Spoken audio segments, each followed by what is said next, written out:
It was the closest finish in the history of the Indianapolis 500. It may well have been one of the greatest Indy 500s of all time. And that leaves us with one thing left to say. If you don't like that kind of racing, don't even watch. Welcome back to Motorsport 101.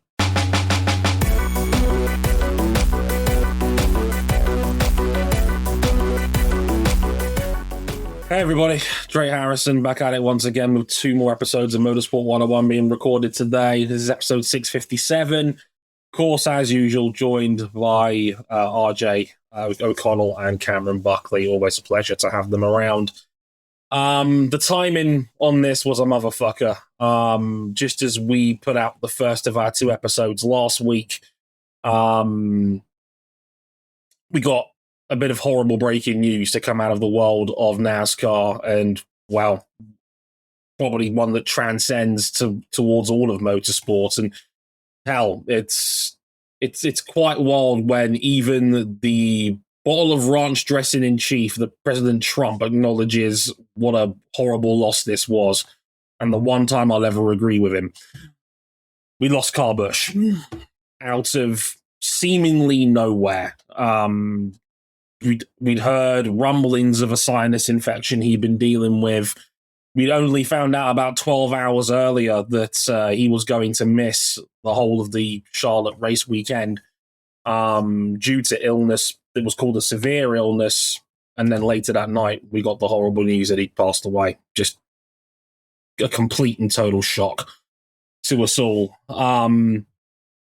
I'll take a little step back here for a minute, and I'll let RJ and Cam lead the way because they're more, the NASCAR people than I am. But just a startling, shocking loss out of nowhere, and one that's hit us all for 6. Yeah, and to clarify, like, we don't talk about NASCAR regularly on Motorsport 101, but that doesn't mean we don't sit around every once in a while, watch it together, talk about it together.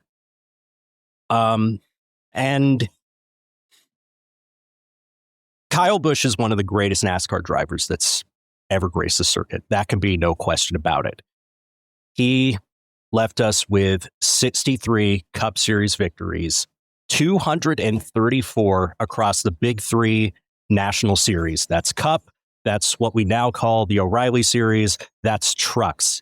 He got his 69th truck win days before Wednesday when he fell severely ill at a Chevrolet simulator near Charlotte. Seemingly out of, like, this is blindsiding, right? Yeah, it was. We found out in the days afterwards that it was pneumonia that had unfortunately evolved into sepsis, and sepsis is real bad. That's one where it can go south in hours in the worst of circumstances. It's why whenever people get pneumonia, I've been there, you always check for sepsis because it can come around rapidly, and if it does, you could be in real trouble. And yeah, that's unfortunately exactly what this was. It hurts. And I know, paradoxically, like, Kyle Busch always loved being the villain of NASCAR. He understood that every NASCAR race needs a story. It needs its heroes and its anti-heroes. Kyle Busch played the latter role so well. Did he take it too far sometimes? I'd say so. But he was just so talented that he made everybody else around him, all of his peers, everybody that chased him every single weekend, every single day of every single weekend that they went out for a race, that much better because they were that much more motivated to stop him from winning. I remember back in 2020 when the NASCAR Truck Series put a bounty on him to stop him specifically from winning all these truck races, because Kyle was one of those dudes who, even though his legacy in the Cup Series alone was just so great, he would always go down and run as many other races as he possibly could. And chances are he would go out and win those races, right? And he always gave us so many memorable quotes, so many great radio crash outs, which is kind of a strange thing to say that like we're looking back on this with fondness, because I think what sucks about this is like, obviously he's left behind a wife, 2 children, a brother and Kurt, who, let's not forget, didn't get to write the final chapter of his own racing career.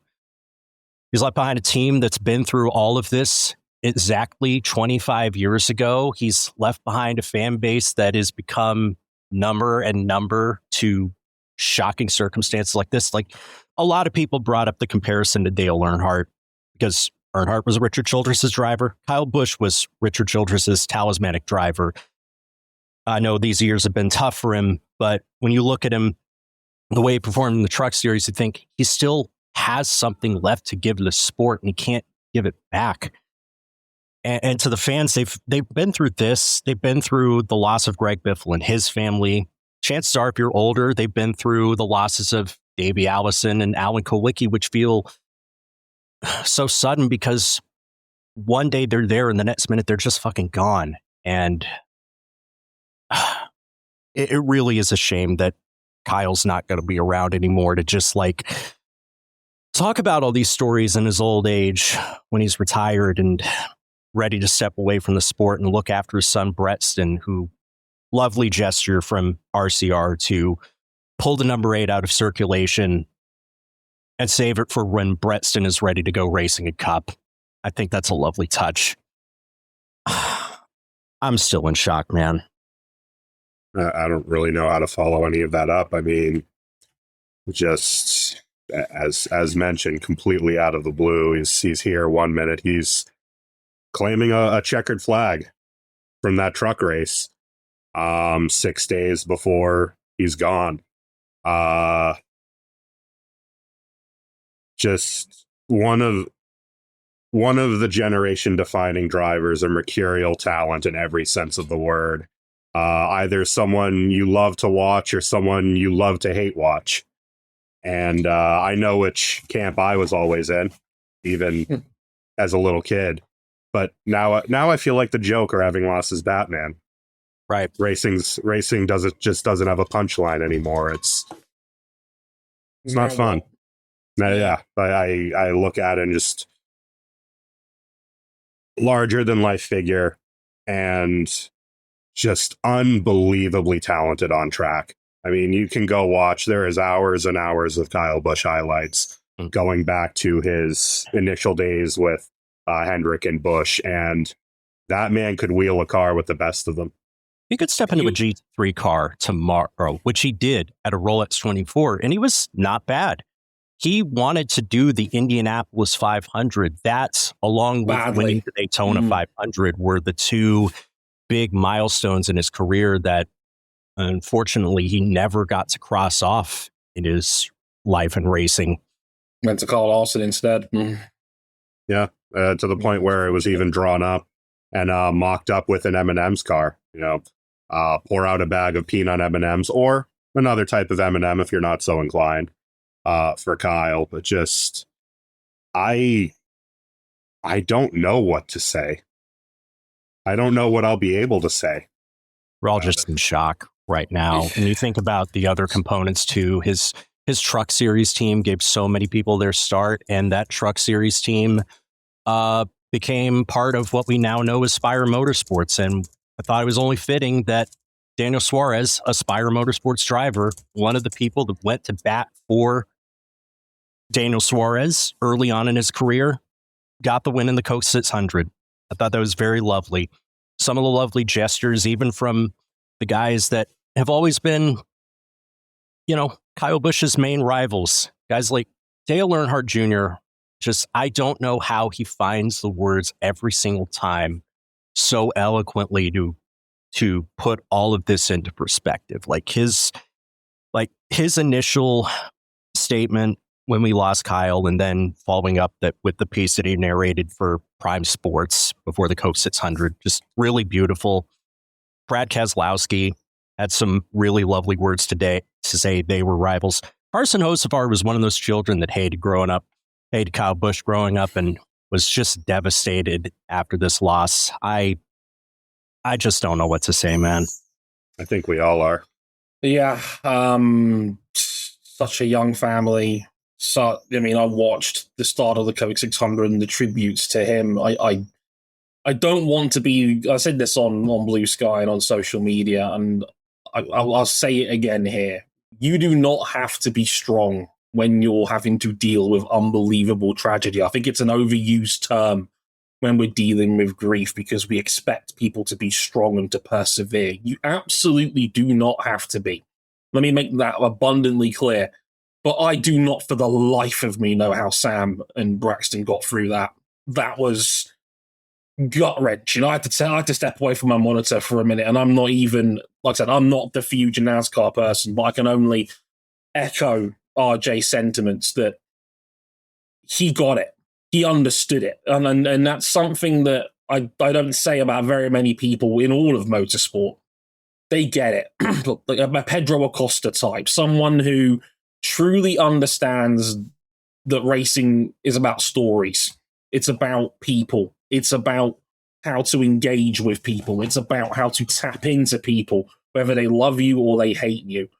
Like, I'm a pro wrestling guy. I'm wearing a CM Punk t-shirt right now. He loved this pro wrestling. He was a 24/7 champion there as well. He got it. He truly understood what it was like to be a polarizing figure in a sport where, let's be frank, we have more in common now with pro wrestling than we ever have when it comes to sporting fandoms. Take it from me, and Busch was the antithesis of that. On top of being an incredible winner, an incredible racing driver, and someone who had softened in his more recent years, who had started a family, who became a mentor figure to so many people. My favorite driver, Bubba Wallace, was one of the first people to say I wouldn't be here right now if it wasn't for Kyle, because he was given his first opportunity thanks to him.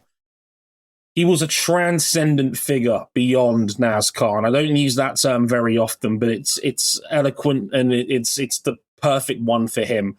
It says a lot when Indianapolis Motor Speedway lights up its entire tower for you on the 18th lap of the race. And even Formula One TV did a very classy touch to acknowledge him on Friday, the day after he had passed. That goes to show you just how beyond NASCAR he was as a figure. It's a devastating blow for us all in motorsport, and it will be a little bit less fun without him on the grid. That's for darn sure. We'll be telling his story for many, many years to come. The tragedy That's is what he deserves. Absolutely. The sad part is he's not going to be around to help tell those stories. The least we can do to him is tell them on his behalf. Yeah. And one of them involves the 110th Indy 500, which let's get straight into, because it's a darn shame you didn't wrestle. There's a lot to get through here, but I will do my best to paint the picture for you. It was a 500 that had us on edge for more than the 230 mile an hour top speeds. There were 2 threats of rain over the course of the race that had us questioning whether we were even going to get a finish on Sunday, whether we were going to get a cold early finish, whether we were going to get all 200 laps in. We didn't know. We had to kind of wing it in real time as we were watching. All of a sudden, half of our Discord chat were weathermen. It's one of them things. It's part of the fun. But let's get some of the highlights out of the way. Doubly unfortunate was on lap 18 as the crowd fell silent for what was a tribute to Kyle Busch on lap 18. Sadly, Ryan Hunter-Reay spun out on that lap. He was the first major incident of the race. He spun, unfortunately, it took Catherine Legg with him, and that ended any hope of her getting the full 1,100 miles of the Memorial Day double. For those who were playing along to our prediction game last podcast, the final count, 568.5 miles. By Price is Right rules, we all went over. God damn it. That's unfortunate. And doubly unfortunate because Alpha done a fantastic job. HMD done a brilliant job getting Catherine up to speed, and that was just a real gut punch to have race end so early. We had the 5 laps of caution, and immediately on the restart, Takuma Sato turns down and takes out Ed Carpenter. Shotgun blast. And Carpenter was livid. And he's telling Sato he's going for first. Let's just say they had the camera on Carpenter as the field was passing back through. Ed was out of his car. You didn't need to be an expert lip reader to tell what was being said. Fuck you, in loud terms, as Takuma was driving past. Yeah, not fun. So that was another set of cautions. We got about another 60 laps of clean running after that, the usual 500 fuel-saving affair of swapping for the lead and what have you, until lap 92. On lap 92, we have a caution partly for rain, because there's a bit of moisture at turn 4, partly because Will Powell's car has a fluid leak of some kind, and Will has to kind of save it by spinning it on pit road, basically. Well, it spun because gear 3 turned into gear 33 as his gearbox exploded.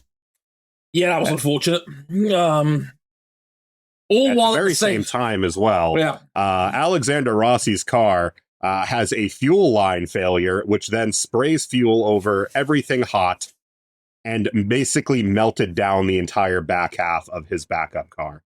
If you picked Valentino... You picked Alexander Rossi. You picked Alexander Rossi for last out of the front row finishers, you'd be correct. Yay! Not that I wish ill will to anybody that takes part in this race. That's just a shit deal. That's the second year in a row Alex Rossi's car has gone up in flames on pit road, which is just doubly unfortunate. The poor man had to be hoisted out of his car because, as we found out, he had a broken ankle after that crash in practice. And a bit of a nervy one, seeing him get pulled out of there, but thankfully he was fine. Melted the roll hoop. Yeah, melted the chassis of the car. Like, they've written off 2 tubs at ECR. That's expensive, and like this was a horrible 500 for ECR across the board, and that was the diamond in the ring on that one. So, as a result of that caution, we don't get going again straight away. It does start to sprinkle with rain after a few laps of running behind caution. So that brought out a red flag. A red flag that for moisture. And a side note, Fox did a very good job here of interviewing Emma Davies-Dixon as Scott, her husband, was leading as the rain came down. We were past 100 laps, which in IndyCar rules means we now can call a finish on the day if necessary. So we were thinking, well, how long is this rain going to last? And the hilarious moment where Emma's like, I could have swore I saw lightning over there. Get you a partner who believes in you the way Emma Davies-Dixon believes in Scott Dixon. My God, that is dedication.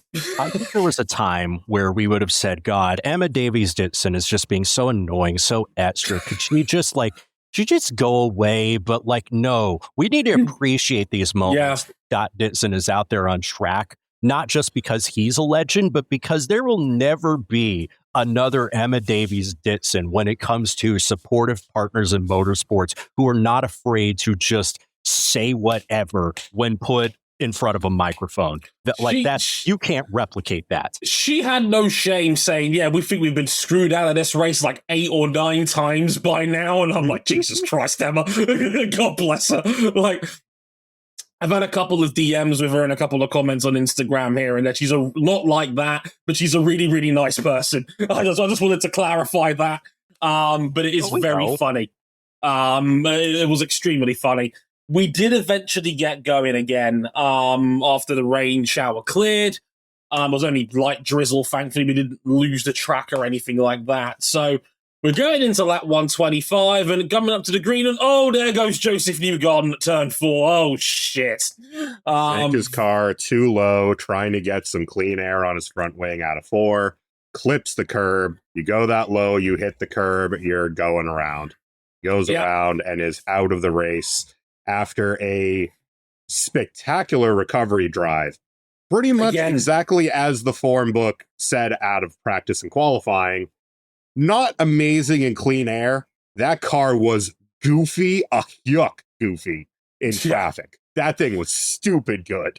Man said he saw last year's comeback from the back row and he said, yup, I'll do it again, because he got from 24th to 10th in 30 laps. And how did it end? The exact same way that it ended. Okay, not the exact same way, but regardless, just a messy driver error. Violent one. That was a violent crash. Turns out he was put in a walking boot when he got to the banquet the day afterwards. So that was clearly a nastier spill than what the TV lets on, because it was rough. Joseph did say it's more for things to cosmetically heal as opposed to internal injury in that leg, which is good to hear. Good.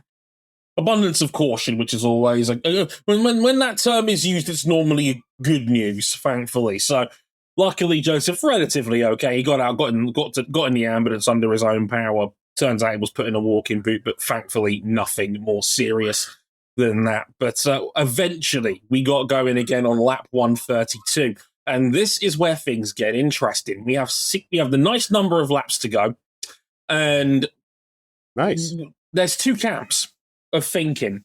There's one camp who thinks there is a rain shower that's going to land roughly with around 20 to 25 laps to go. Those guys are going to try and do 2 stops to the end, thinking they may not need the second stop and keep track position because the rain will intervene and cut the race early. The other camp of thinking is the people that came in during New Garden's caution, thinking we can get to the flag on one more stop with a little bit of save, and they're assuming that they're going to get all 200 laps in. In the leading track position group, we had Alex Palou and David Malukas at the front of that train. In the alternate camp of thinking about the guys that were going to go for the one-stopper and go for the fuel save, Felix Rosenqvist and Pato O'Ward. At the time we're watching this, we don't know what's going to happen. We think there was a band of rain that was close by, within maybe 10 miles. So we thought, if this rain lands any minute, it could just end the race right there and then, and we just don't know what's going to happen. So pretty much from 132 onwards, it's all out war. Like the elbows come out early, and we are racing at full speed. Malukas and Palou are trying to fuel swap off each other again to stretch it out. Trying to stretch it out as long as they can. Connor Daly was up there on point. This is the best 500 car Daly's ever had. The roar when he led sent to the that lead. fucker 4 wide into turn 1 to take the lead 1 lap. I'm like watching through my eyes. There was a good 20 lap stretch of him, Malukas, Palou, and one other car just. McLaughlin was up there. Dixon fell back a little bit. Yeah, it was violence at that point. It was all-out attack earlier. Traditionally, you don't normally see elbows out to the final 50. This came out early because we just didn't know how long this race was going to be. If you're the track position guys thinking we got to get 2 stops to go to the end because we can't fuel save that long for a one-stopper, the death number was about 185. That was the point of no return, basically. And, well, turns out the wind blew that second band of rain away from the track. It never landed, funnily enough. So the track position leaders got hosed. They had to abandon the plan and come in early to guarantee they could make the end, which meant the alternate runners are now in the driver's seat. It's now Pato O'Ward and Felix Rosenqvist fronting that second group for the net lead of the race. There's one other that snuck in here.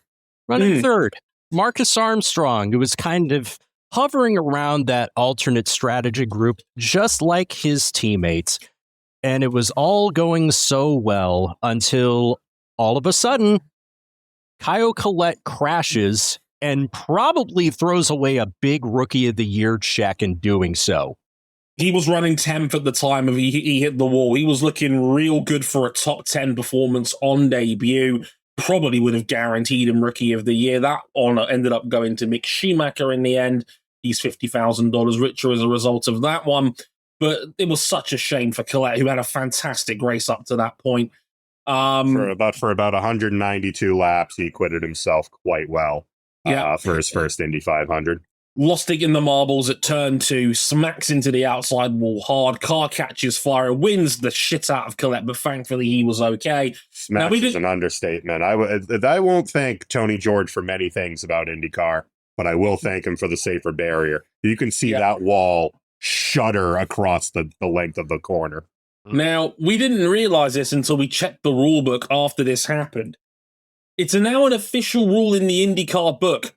if there is a race that has between 10 and 5 laps remaining, IndyCar will now automatically throw the red flag to try and ensure a green flag finish, essentially. So the red automatically comes out with 7 to go. Everybody's back in pit lane. We're getting ready. It's the usual procedure, 2 laps to warm up under formation, and then what we thought was going to be a 4-lap sprint to the finish until Mick Schumacher hits the outside wall, grazes it at turn 1 on that restart lap. Thankfully, car is fine. He's able to continue. But, of course, IndyCar throws the caution. Abundance of caution. Completely the right thing to do. Take no chances. You don't want to. You don't know what that car's going to do. You don't know how it's going to behave. So caution comes out with 4 laps to go. Also, a new part of that new rule, if there's less than 5 laps to go, IndyCar will not put out a red flag. So there is a chance the race can finish under caution still. We'll talk about that a little bit more in a moment, but we were working out in our head, well, what do we do now? Yeah.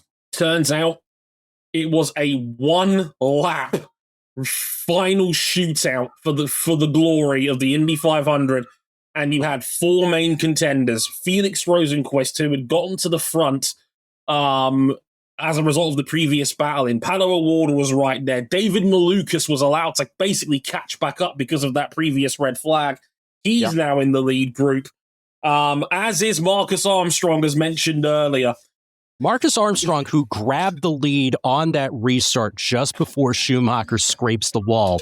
And if they don't throw the green with a lap to go, we're still talking about a Meyershank Racing driver winning the Indianapolis 500, but it's not Felix Rosenqvist. Indeed. So with everything on the line, with 1 lap to go, David Malukas takes the whole shot on the final lap of the 500, leads through the first 3 corners. Unbelievably, Rosenqvist and Armstrong are side by side for 2 straight miles as Rosenqvist and Armstrong refuse to give it up. And Rosenqvist is trying to hang around the outside while Armstrong is trying to keep it pinned on the inside. Armstrong finally gives it up at turn 4. Felix has got a monster run off the final corner. Malukas had a poor exit. It's a drag race to the line. And in the closest finish in Indy 500 history, Felix Rosenqvist wins the biggest race of them all by just 23 thousandths of a second. And the photo finish, maybe 4 feet. It's that close. And look at that. That's nothing. The finish for 3rd. 16 thousandths between Scott McLaughlin, Pato O'Ward, and Marcus Armstrong. 3rd, 4th, and 5th between them. It was even closer between those 3 in the fight for 3rd. But it's the all-time closest 500 finish. Felix takes the glory, the biggest payout in 500 history. $4.4 million. That's a lot of milk money. Yeah, that's a lot of milk money. Rosenqvist wins. David Malukas has the heartbreak of back-to-back second-place finishes at the greatest race of them all, and Scott McLaughlin gets his best ever finish at the 500 in 3rd. What an unbelievable race this was. Okay, of all the Indianapolis 500s that you've watched, Dre, where does this rank?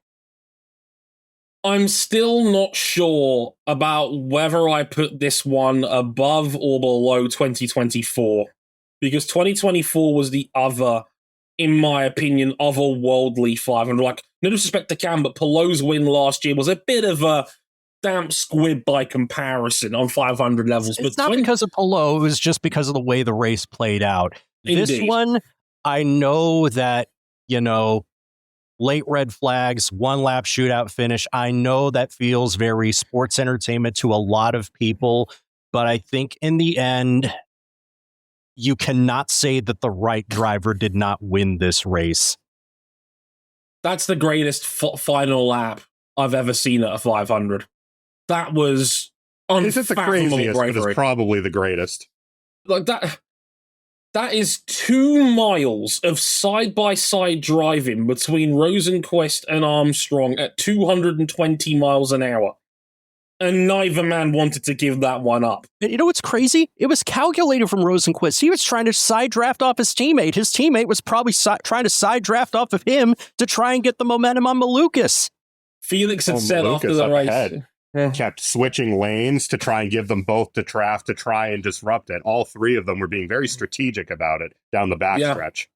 Felix would later admit after the race that he had never tried an outside pass at the 500 before, and next thing you know, he's 2 miles side by side with Marcus. Armstrong admitted after the race himself that he ultimately gave it up at turn 4 because his attitude was, better to have one of us go for the win than I keep it pinned and we risk us both crashing. He was a phenomenal teammate in that instance. That is a driver that's mature beyond his years and incredibly unselfish because he had a shot. He absolutely had a shot with 1.5 miles to go. And he was like, go get him, Felix. And Felix got there. And yeah, for me, it's the greatest 500 of them I've ever watched. I've gone through, I think, 10 or 11 of these now, and it was magic. The emotion, like, talking about Felix as a winner for a minute here, because it's only fair we talk about him first. This is a man who has had a very strange relationship with this race. I mean, RJ's talked about it before in the preview. This race saved his career 4 years ago in 2022 when he finished in 4th. He has the 5th fastest qualifying run in the history of this race, a 234 mile an hour run he has on here. He very quietly has become an elite runner of this race without a lot of people really clocking, apart from Krista Hardy, the swine.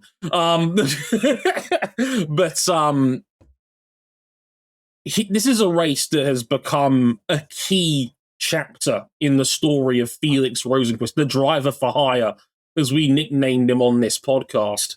Yeah. This was his strongest car he's ever had. That car was a rocket ship at times over the course of this 2-week period.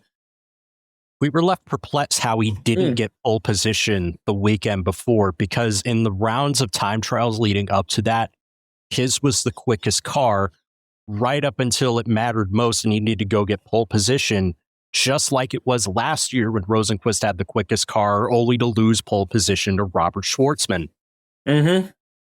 This had been coming. This is like the Marcus Ericsson win from 2022, where a lot of people were like, "Oh, it's Marcus Ericsson. He was a bust in F1. This must be a fluke." And then you look at the timing sheets and you realize Ericsson was top 10 in every major session.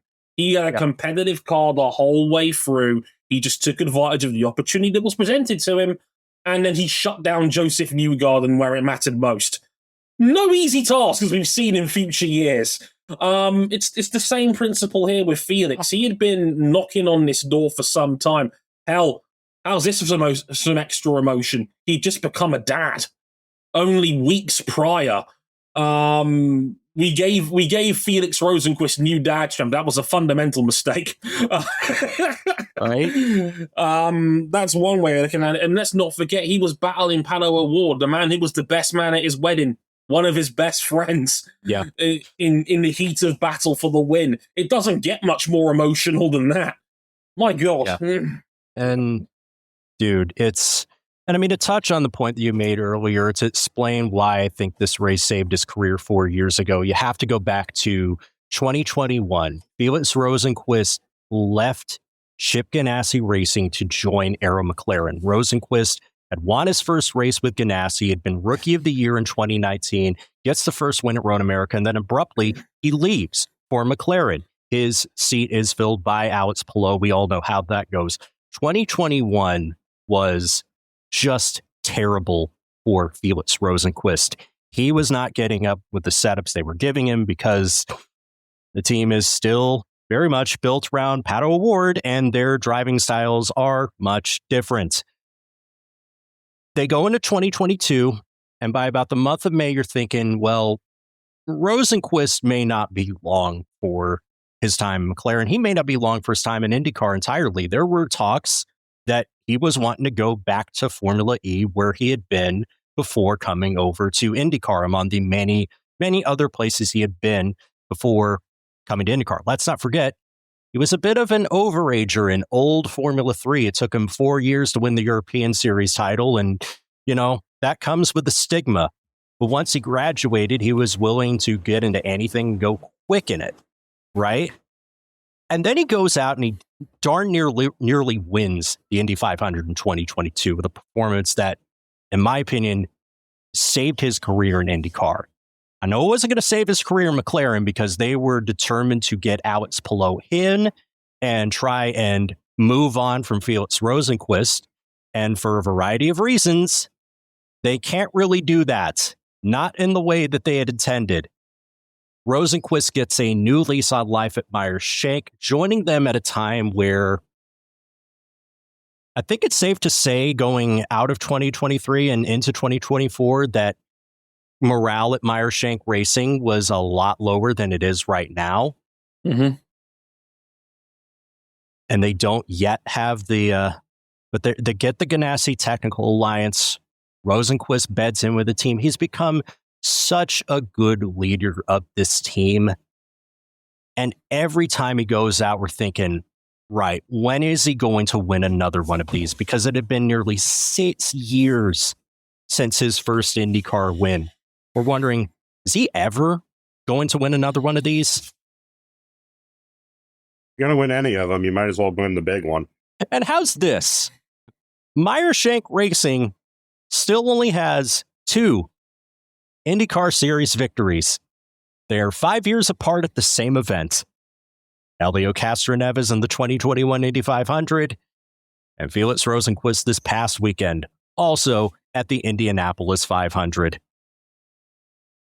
It's a remarkable story. And Felix has now become like a top 10 driver in the series. Like, he's been an excellent leader with Meyer-Shank. He's fast as all hell over a single lap. He really should. He was unlucky not to win at Long Beach earlier this season, just a month and change ago, really. The pit crew, I didn't even really want to say let him down. It was just a monster stop from the 10 crew that put him out in second. That was a Long Beach race. He was dominated. That was a Long Beach race that Alex Palou didn't have an answer for him until that final stint. Felix can do this now. He's good enough where he can give anyone in the series a fight. And that was a monster fight. And that was one that he came out on top when it mattered most. And it was a monster win. And you know what? It was a universally beloved win as well. Yeah. I have never heard a single man say a bad word about Felix Rosenqvist in IndyCar as a person. Everybody loves him. All the stuff we have said about the paint scheme on the car and the Sirius XM channel that is promoting, you will not hear a bad word said about Felix Rosenqvist, his missus, his new daughter who got a Borg Warner wreath of her own, which was beautiful. Absolutely adorable. That was so cool to see. I'm happy for so many people at that team because this is the apex of what they've been building back to get to this point. Absolutely. It says a lot that, like I said, not a single person has ever had a bad word to say about him. Everybody in IndyCar likes Felix Rosenqvist. Yeah. One of the first people to congratulate him was Scott Dixon, his old teammate from when he was at CGR. One of the first dudes out of the car. There's actually a really touching story of David Malukas at the banquet the following day. Yeah.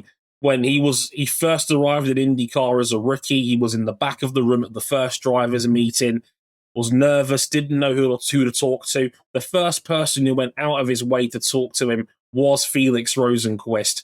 And David said, there will not be a more deserving winner of this race than you. Yeah, I know for David, that had to be just, what a young man that guy is, because we all saw it after the race. Like, that is one of the most torn up that I have ever seen anybody. And I get it because he talked about it. He's finished back-to-back runner-up in this race, back-to-back years. But last year it was because cars in front of him got penalized. This year, Malukas had it. It was right within his grasp.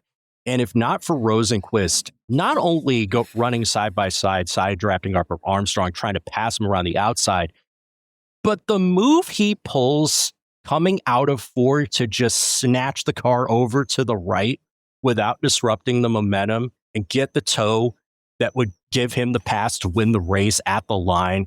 That's just some incredible driving. Malukas was devastated. He was weeping in his post-race comments to Fox Sports and to IndyCar Radio thereafter. And I don't blame him, because this had been all that he'd been working for to get to this point. Tell you what, like, he did everything right. If you wanted proof at Penske of why you hired this guy, that was 500 miles of proof, because he was fantastic, really, just all month.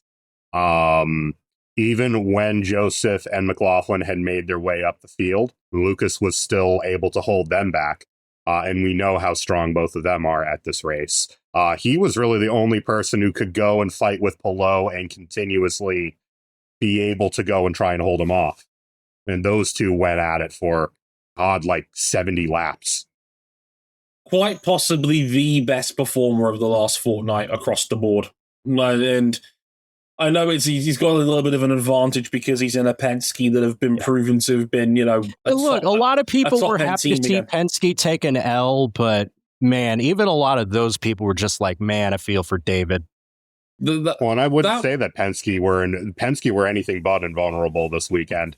There was really, I would say, 4 teams that brought really great equipment to this race.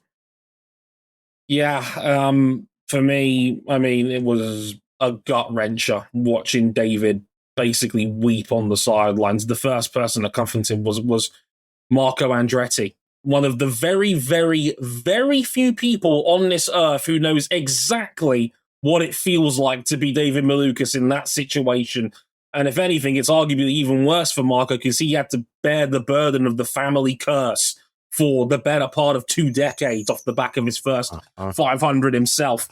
If there's one person who knows exactly how that feels, it's Marco. And I'll say this much. He handled that defeat with a maturity and wisdom way beyond his years. Yeah. That is a young man who, at his core, has got a heart of gold. And I'm really glad. Obviously, I'm devastated for him that he lost because someone has to lose, especially when it's that close a finish. He lost the 500 by 4 feet, and the grace and the goodwill he handled that with. Because I'll be frank, there's some people in that field who haven't handled defeat with as good a grace as David Malukas has. He's made a fan out of me because that was incredibly mature, and I didn't know he had that in him. But what an incredible performance by that young man. That is exactly why Roger Penske took a punt on him a year and a half ago. It was for this race, and he proved everybody right about why he should have been put in that position in the first place. It's not just that. Like, looking long term, like, I know Alex Palou is the overwhelming championship favorite and will be until proven otherwise. Malukas is now second in points, and even defeat, he showed why. Look, if you're not convinced, if you weren't convinced even after this that Malukas is ready for prime time, I don't think anything will, short of winning a race or, God forbid, winning a championship. But I know that he's been ready for prime time for some time, and I know the first win is coming, and there will be many more to come. And a defeat like this is only going to make it that much sweeter when he inevitably wins the Indianapolis 500. Good health and opportunity willing. I will also say, and I'm throwing a bone to a lot of people because Zach Brown is a very colorful figure. Isn't it funny how this 1-2 is a... I know Zach Brown's sick. That is a guys that have been jerked around by McLaren 1-2 finish. Felix was let go by Zach Brown, and David Malukas Zach Brown let David Malukas walk because of the broken wrist injury he had last year. Malukas never got a shot 2 years ago. He never got a shot at this race in orange, and they just finished first and second. In direct combat with Pato, who, I have to say, shout out to Pato O'Ward. He made something from nothing because McLaren were not good at really any stage this year. But he's an alchemist at this race. He really is. Well, he was on the alternate strategy on the one-stoppers. got saved pretty hard at the end because he was 2 laps short relative to Rosenqvist. And he made it work. Got 4th in the end. The only reason he wasn't really in there was because he had literally nowhere to go on the final half of that lap. Where he had no fuel to burn either. He couldn't turn his engine up. He was still under the gun for fuel, even with the red flag and the yellow running. By comparison, Felix had 2 laps more fuel than he did, than Pato did in his car, and that's ultimately was the big difference maker. In fact, as Ed points out in our chat, Zach Brown was so confident McLaren were going to win this. He flew Lando Norris down out of Canada. And by the way, Lando ended up rolling up early. We'll talk about that a little bit more in our Canadian Grand Prix episode next time of asking.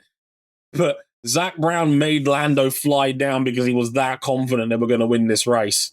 Whoops. I don't know what cars he was watching all month, but great job by Pato. Yeah. And also, Scott McLaughlin did nothing, finished 3rd. You know what? He'll take that after how last year went. Look, he's always had quick cars at the Indianapolis 500. He's just never been fortunate enough to close the deal. We all know what happened last year. Can I just say, great, like my favorite line off the back of this race came out of Scott McLaughlin in the post-race where he said, "It's like Christmas, but not everybody gets a present racing the 500. Yep. Which I think is the realest shit he's probably ever said since joining the series. One more note on Pato O'Ward, by the way. That was his 8th 500 attempt. He was bumped the first time of asking. 6 out of the 7 times since he's finished in the top 6. He's outrageous at this race. Yeah. Like, so good. Yeah, like that's a more impressive. It's a more impressive streak to me than the other streak which continued, which is, of course, Santino Ferrucci's top 10 streak, which is now going on for its 8th consecutive year. How does he keep doing it? Santino was solid all month. He never looked like he was going to win, but he always looked like he was going to get a decent day out of it. Yeah. Yep.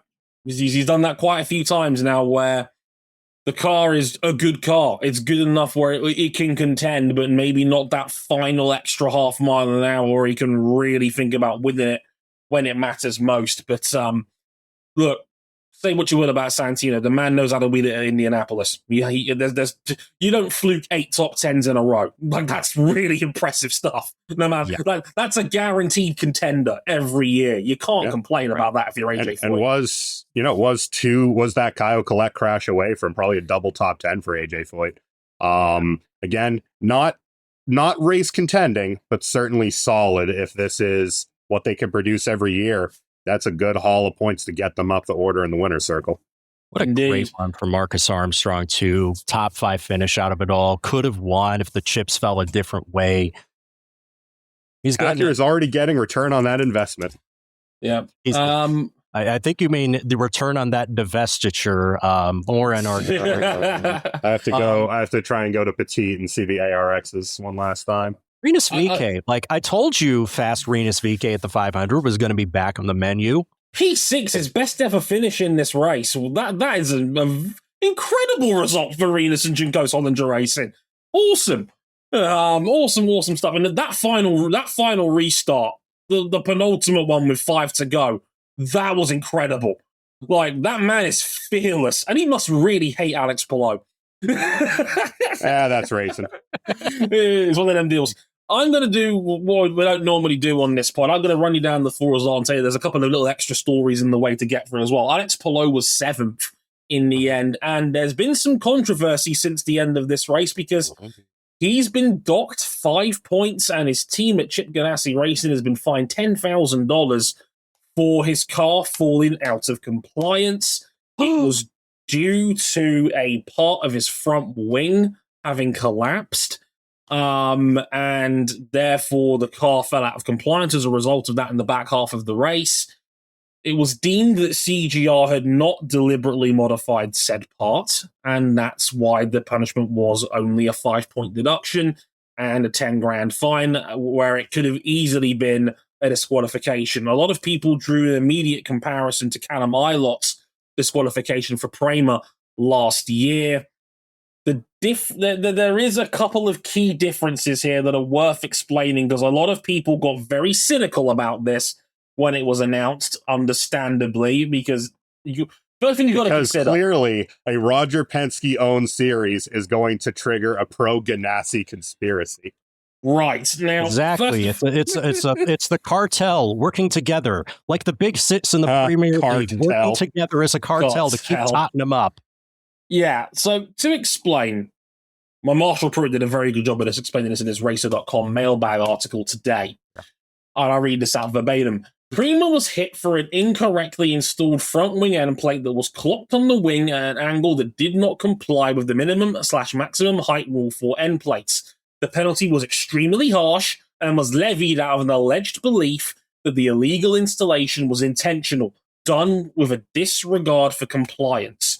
Pallot's front wing was tilting due to a bolt loosening. Looking at it from the front, the right side was high and the left side was low.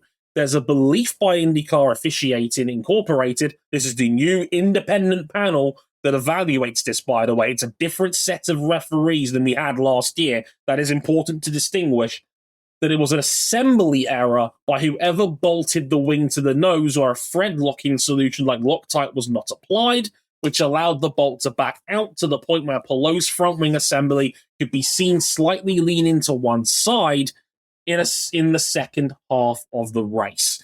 So in other words, IndyCar compliance, the front wing started to fail, and basically IndyCar's officiating acknowledged that essentially this was done with no intent to cheat. It was a manufacturer's error, an assembly line fault, and hence only a minor penalty, not a full-blown disqualification that ILOT had last year. Yeah, and I know there have been other disqualifications brought on in other series by honest car parts failures, like, let's say, skid block violation caused by broken suspension is the one that sticks out of my mind from a recent Rolex 24. Yeah, but Hinchcliffe, I remember Hinchcliffe's dome skid in that legendary Texas race back in 2016. Right. He finished second, lost to Graham Rahal, then we found out afterwards, here's a 25-point deduction for your dome skid being too worn out. Thanks a bunch, IndyCar. I mean, well, and things like that ultimately stem from, like, running the car too low and gambling in that regard. This was a case where Palou probably got lucky. Because if there was more green flag running, he might have had a front wing that looked like that Toronto race a few years back, and oh boy, probably clubs that wall pretty hard at 225. That's racing.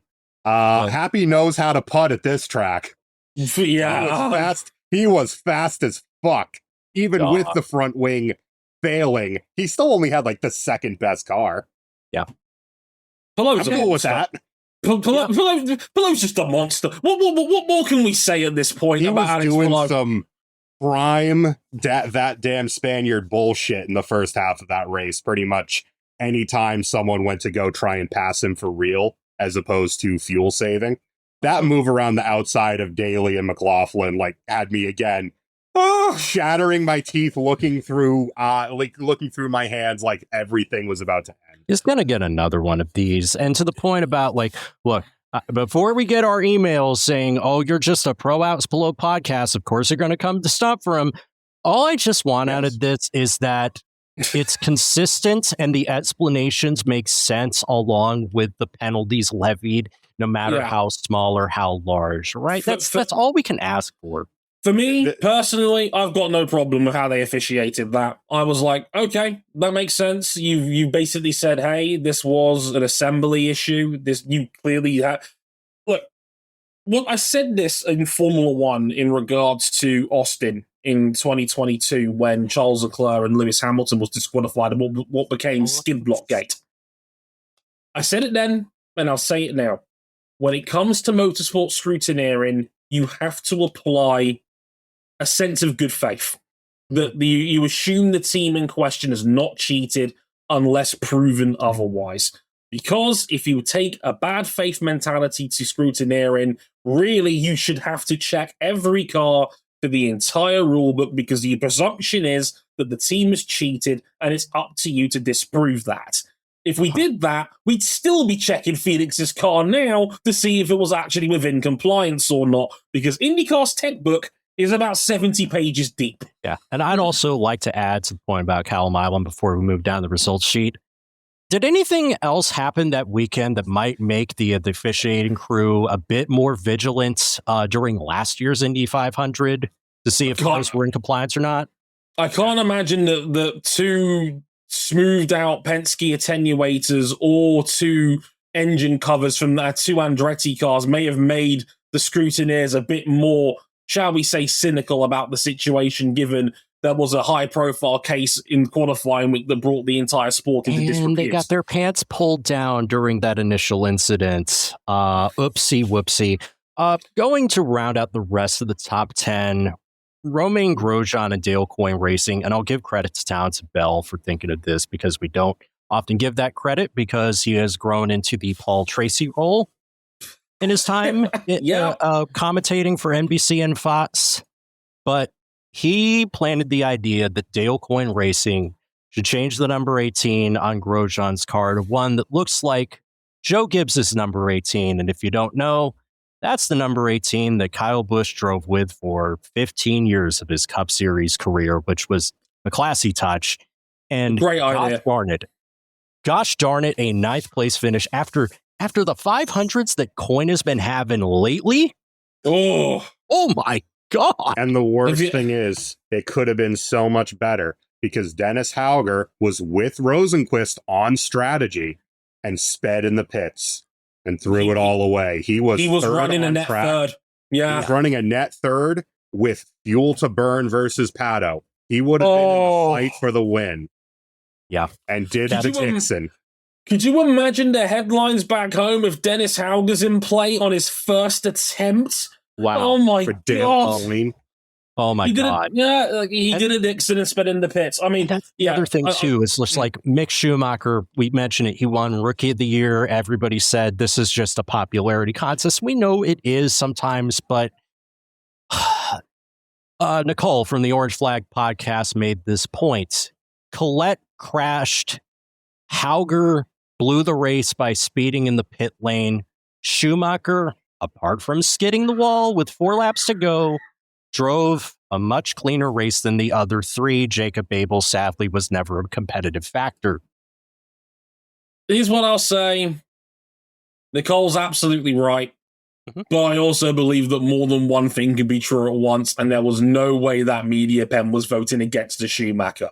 I saw the amount of headlines he was bringing in. I don't know, man. If Colette brings that car home to a top 10 finish after the weekend he brought the car to the Fast 12. I mean, Schwartzman, all he had to do was win pole, and he could just disappear from the race last year, which is that was the story.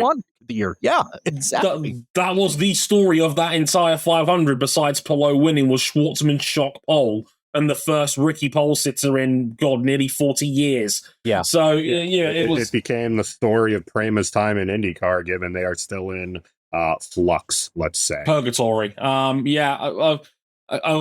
say, I'll echo the sentiments of RJ, a very classy, a great idea from Townsend, because Kiffin Simpson did it too for his number 8 car as well, where he had a Kyle Busch style number 8 on his car, and that was done overnight via the help of Fox. So well done them, well done Townsend. And I know a lot of people has given him a hard time. Tremendous final call from Will Buxton. That was superb. Go watch the compilation of all the calls of that finish, because there's so many good ones. There's the Fox Sports English call led by Buxton. There's the IndyCar radio call, which is always high energy because you're calling it without the aid of pictures. There's the Fox Deportes call. And there's the Viaway play call to the Swedish audience. Oh, that was awesome. I don't know what they're saying at that time, but they're so pumped. Let's just say Felix Rosenqvist wins the Indy 500, transcends language. This is what I will say on that one. A couple other notes as we go down the field. Takuma Sato in 10th. If that was his last one, got it. It's been a pleasure, Takuma, because, my God, another incredible performance. Still the only RLL car worth a damn here, and Ed Carpenter might not agree, but I remember watching, there was one point late in this race, Santino is drafting off of another car, and Takuma goes flying by all three of them, and is, left speechless. Takuma Sato is still that guy. Takuma Sato is 50 in January, and he's just finished top 10 at this race as a 49-year-old. My God. In terrible equipment. In not the best car by a mile. He's done it in an RNL. What a monster Takuma Sato is. And we've said it, like, if this is his last one when it's pressure, but we've been probably saying this for about 10 years. And he's still going. Fun. He's just a crazy Japanese executive having fun. Absolutely madman. Great performance from Nolan Siegel, P11. Man, did he need that with Leonardo Fornaroli at the track watching on just in case in P11. Connor Daly, very unlucky to end up P12. He had a fantastic car this whole fortnight.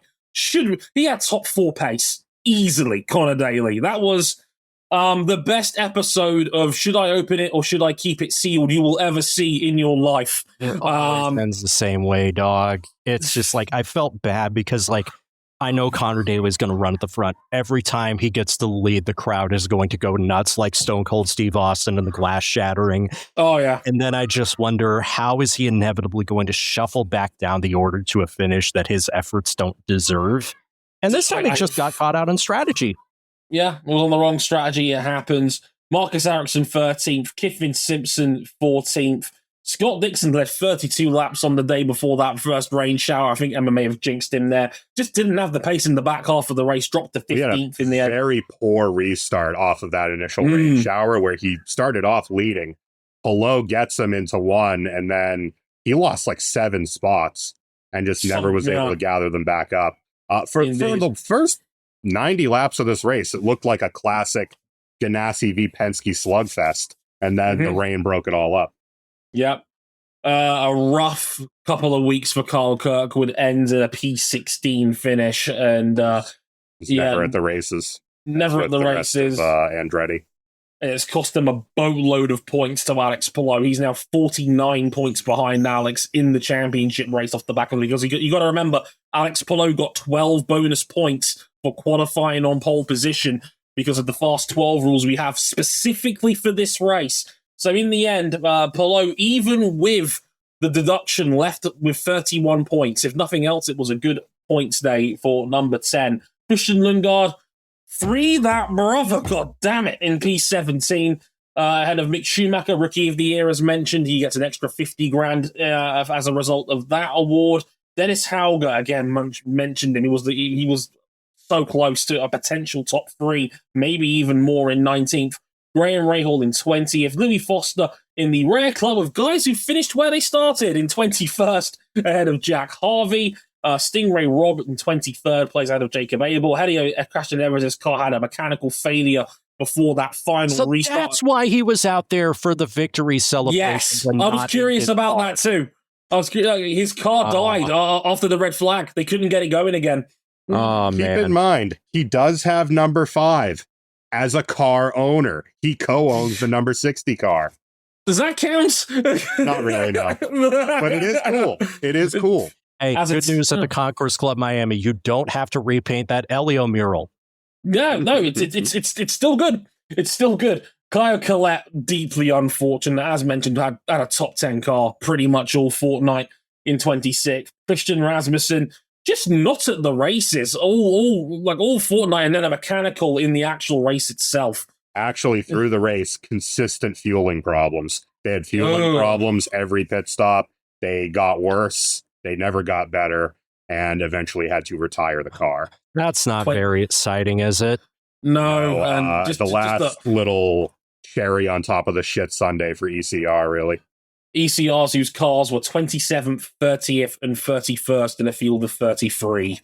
Rough, to say the least. Joseph Newgarden, as mentioned, for his crash on lap 124, was 28th. Will Power, who had a gearbox explode, and then that was the end of his race on lap 91. Alex Rossi in 30th. Ed Carpenter 31st. Hunter Ray in 32nd. And Catherine Legg, sadly, bottom of the board in that one. In case you're curious about the IndyCar standings, after all the shaking out of that, remember, it's 50 for a race win, of course, then 40, 35, 32, -2 down to 10th, and then -1 down to 5 points for the bare minimum. Also worth mentioning, the lap bonuses are doubled at the 500, and it's also worth mentioning that you get between 1 and 12 points, depending on where you qualified. If you made the top 12, you would get points according to your finishing position. Alex Palou now has a 37-point lead on David Malukas, who is now second on the board, ahead of Carl Kirkwood on 49 points back. Then Christian Lundgaard in fourth, who's 78 points back now, ahead of Pato O'Ward on 188 points. He's 85 points off Alex Palou's leading 273. IndyCar is back this weekend. Traditional Detroit follow-up round. IMSA's there as well. RJ O'Connell will be there. Say hi. Team is back. The HRC pace scheme is back. Yes. I'm so DMing Devin about this and asking her, can we please push for a diecast for Cameron Buckley's sake? Yeah. I just got a diecast, which is overlooking my room now. Yeah, it's a good one. But it is a good one. Gentlemen, your final thoughts on the phone before we get out of here. That was so cool. We're obviously downbeat going into this race for reasons that had nothing to do with, the on-track stuff. Okay, not entirely due to the on-track stuff. It's a lot of off-track optics. I know we weren't feeling like super pumped about it going in, but man, we are super pumped going out. And look, we'll probably be reminded of like all the stuff that IndyCar is still deficient at. That's fine. That was so much fun. Can we have more like this, please? I just wish it was the Creed car and not the friggin' Morgan Wallen car. It could have been the M&M car that they just right. Yes, because M&M is such an unproblematic figure. Well, it's relative, isn't it? There are levels. The difference is we like M&M, so we turn a blind eye to a lot of his awful shit. Did Sir Elton John give him the pass? No, not Pat Pass, the other one.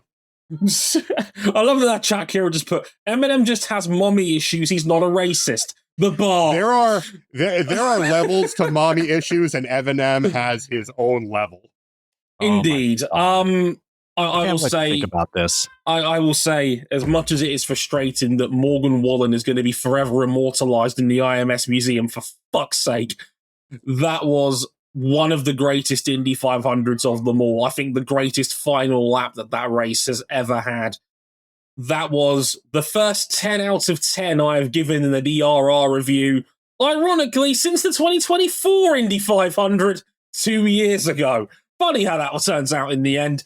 Those are the two best 500s I've ever seen. That was an incredibly fun race. You never knew what was going to happen right until the last 70 laps are some of the most intense racing you will ever see, ever. It was an unbelievably special race, a special final lap, and a very, very likable and very cool winner in Felix Rosenqvist, one of the real good guys in motorsport. And it's nice that for back-to-back years, the good guys won, quite frankly. It's good for them.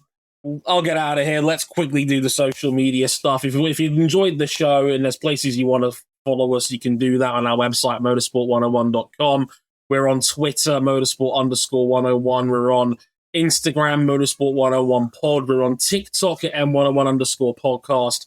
You can follow us personally. I'm on Blue Sky and Twitter, Dre Harrison 101. There you can't miss me. My name's pretty easy to find. RJ O'Connell, C Buckley 917 over there as well. YouTube.com for full episodes of the show for free is up there as well. YouTube.com/motorsport101. Facebook.com over there as well. And if you really, really like us, you can back us financially on Patreon, patreon.com/motorsport101.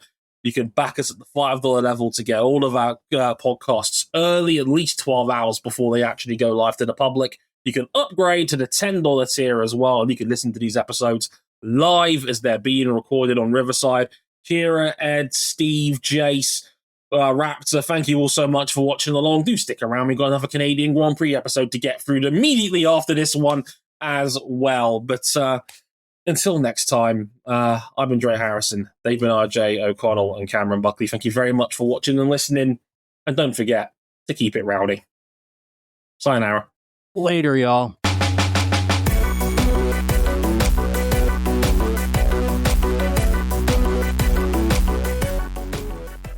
You never know when the last one's going to be.